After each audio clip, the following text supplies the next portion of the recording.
Over the past 14 years since Minecraft launched, the devs have added thousands of items to the game, from shiny diamond swords to bouquets of flowers. And today, we'll be attempting to beat Minecraft with nothing more than the 9 humble slots at the bottom of the hotbar.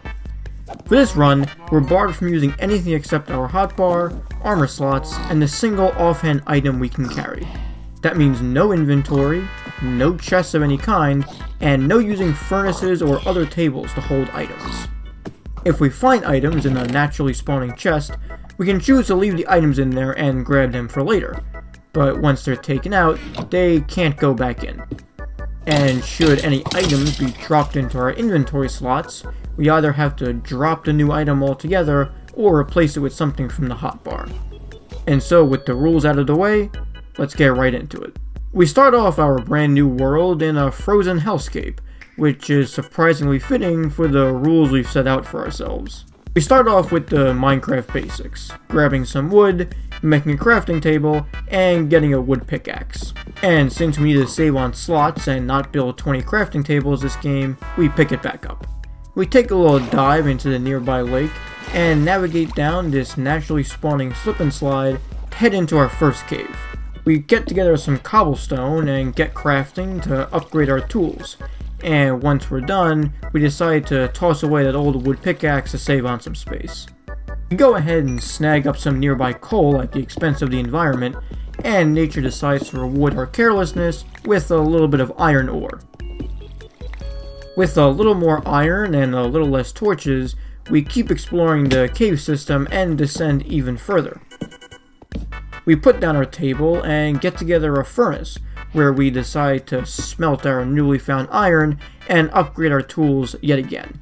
One iron sword and another iron pick gives us the upgrades we need to start hunting for diamonds, while the chestplate gives us some much needed protection. A lone creeper gives us a little friendly jump scare in the caves before we round the corner and meet the Green Man group putting on a performance. Heading down even further into Creeper Cavern, we come across our first patch of diamonds to the right, and make room in our inventory for a pair of shiny gems and a new achievement just to match it. Being allergic to death and wanting yet another empty hotbar slot, I put together our cobblestone staircase downwards. But with only gravel nearby, I quickly abandon that plan and head back up to the surface. Back topside, I solve my hunger issue and ensure I never get a sponsorship from PETA ever again.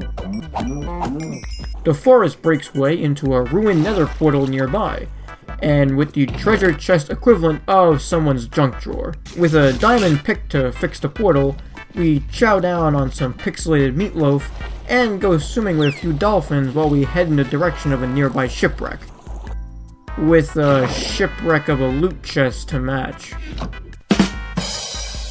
Some island hopping brings us back into the cavern, where I head down and make a little water elevator to make things easier and so I don't have to jump down all the time.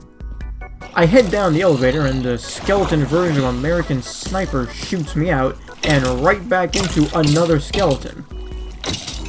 We make quick work of him, but before I know it, it quickly becomes bring your zombie to work day. I prove myself fairly capable of being an extra in the next zombie apocalypse movie, but the horrors don't end there as I keep going downwards and meet a trio of spiders, which turns out to be terrible given my debilitating arachnophobia. But one by one, monsters fall and I light up the cavern to make sure I never have to do this ever again. But I definitely will. One by one, monsters fall, and I discover a single diamond at first. But then a whole vein of diamonds underneath a waterfall, thanks to video game logic, brings up our diamond count to a whopping 13. I survive an encounter with the local 3 zombiteers, and finally meet my match in the cave. Gravity. I spawn back at the world start, where snow somehow falls on sand, and make a day-long pilgrimage back to the cave of misfit monsters to reclaim my loot. After collecting my stuff and making sure gravity doesn't win round 2 against me, I head back to the surface and decide to upgrade some of my tools. We get a diamond pick, a diamond sword, and even treat myself to some shiny new armor just to boot. I even give myself a bow despite my obvious lack of arrows. And speaking of, why don't you treat yourself to some weekly content and hit that subscribe button. It gives me the validation of knowing that I didn't just spend 15 minutes walking back to get my loot for nothing. I head down into a new cave and find a couple more diamonds, making me think that I've hit a gold mine. Diamond mine. Until I realize I'm on the opposite side of the same cavern and experience the Spider-Man meme, but with myself. The game excuses my lack of exploration skills with some more diamonds, and gives me a little bit of a controlled creeper explosion. The cave turns out to have deeper caverns and even darker halls, to the extent that my one torch won't do too much. Yet, I still brave the darkness and get rewarded with enough diamonds to make me anyone's best friend. Except for that guy's best friend. I guess Endermen don't care all that much for diamonds. In fact, he hates me so much, he doesn't even have the gall to drop me an ender pearl. I craft up some torches and toss the sticks afterwards, taking more space out of my inventory. I head back up the water elevator to the wrong floor first, and then go back down before heading out to deck myself in some new diamond armor to complete the whole set. Hopefully, someone down below gets some worth out of my discount iron armor that I'll never wear again. Boop. Now begins the terribly boring part of every Minecraft player's journey. Breaking gravel with my fists like a caveman until some sharp pointy rocks come out.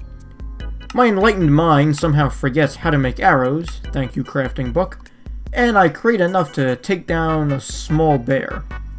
If I'm lucky. So I head out and decide to hunt for some feathers.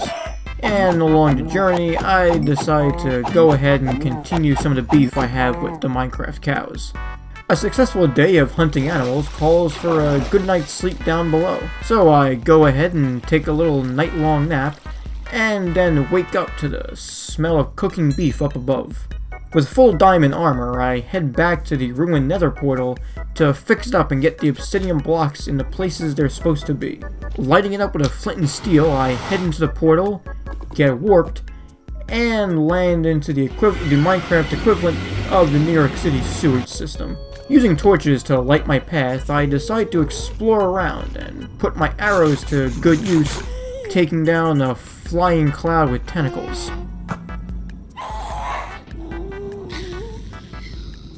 Eventually, my journey is so long that I have to end up using glowstone nearby as a new marker, and start replacing my torches with nothing but a whole bunch of glowing netherrack. Hopefully, the local inhabitants don't mind me stealing their lamps.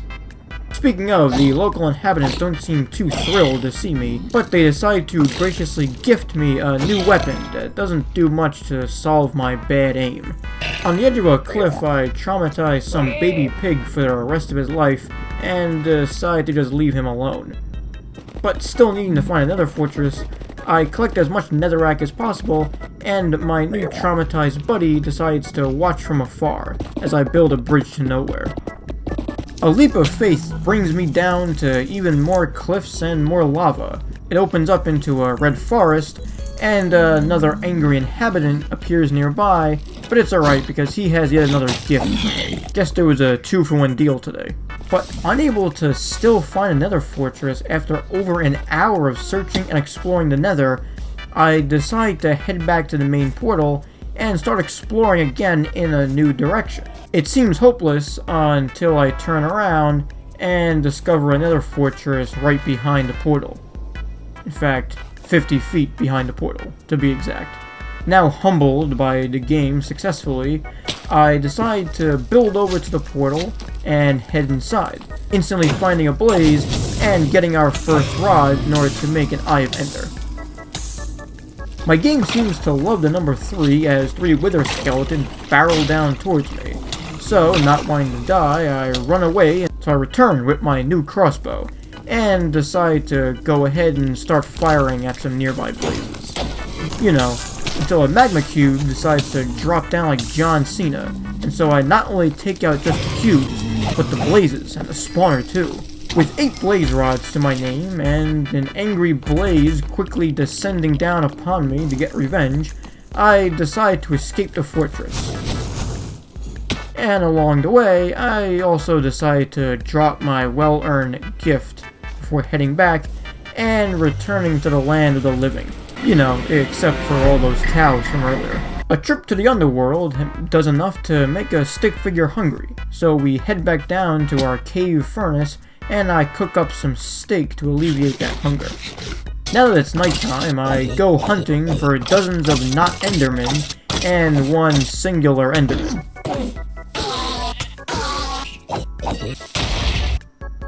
I decide to hit up the old cavern to continue my Enderman hunt, and instead find some more diamonds, which doesn't really help me much at this stage.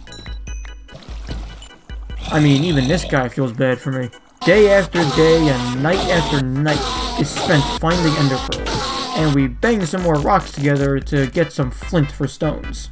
With 8 diamonds, 8 pearls, and 8 arrows, the number 3 keeps appearing in my game, so I decide to take some time to change that. I take out some more cows for food, and, as is custom by now, cook up the delicious fruits of my labor, and spend yet another night hunting down with the help of some creepers. Finally, the time's come to make some Eyes of Ender, and complete the final task in our no inventory checklist, finding a stronghold. For added safety, I decide to craft a bucket and grab some water before heading out on this long journey, because who knows when you're not going to need a little thirsty sip. Right at the start, I send out the Eyes of Ender, yet one already goes missing, and 2 of them pop in a row, followed by a 3rd, and then a 4th, and then a 5th. I end up getting lost in the middle of a taiga biome with tons of trees, and in the darkest of nights, I send out my final Eye of Ender, and it pops in the air like the world's saddest piñata. After an eternity of Enderman hunting, I managed to craft some more Eyes of Ender, and prove myself as the worst explorer ever by getting lost yet again. Pretty nice view though. Finally, I'm led underground in the direction of what I can only presume to be the stronghold, but after mining downwards instead, I met with walls of lava, and a spider getting ready to ambush me like venom. Accidentally wasting a pearl, I come across an abandoned mineshaft embedded within the greenery itself, and end up fighting for my life against discount venom over here. In this case, I guess his bite was worse than his bark. The cave quickly ends up becoming the back rooms, with each twist and turn leading to slightly different patterns of the same greenery and glowing berries. These creepy lily pads even prop up from the ground and almost look like they're their own SCPs or monsters that are hanging out in the cave, and before I know it, I just end up being lost, confused, and without any Eyes of Ender left to spare. An Enderman even taunts me from down below, and doesn't even bother to give me an Ender Pearl, adding even more insult to injury to getting lost in the greenery. It's at this point that I realize that this run isn't exactly salvageable anymore. Maybe someday I'll return to this challenge, but for now, this tired explorer is gonna sit back and enjoy the greenery.